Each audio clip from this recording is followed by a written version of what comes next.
idi yalandı.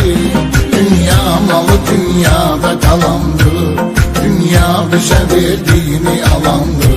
Şeytan belə laf dursa da qəşdə, dünya malına olma həvəsdə.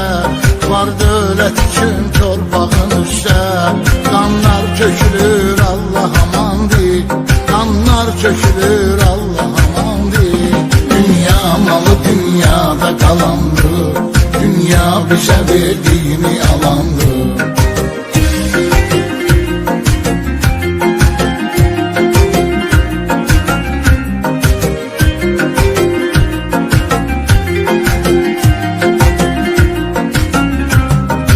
Şey törədən zərziba daş-qaş, düşmən kəsilər qardaşa qardaş.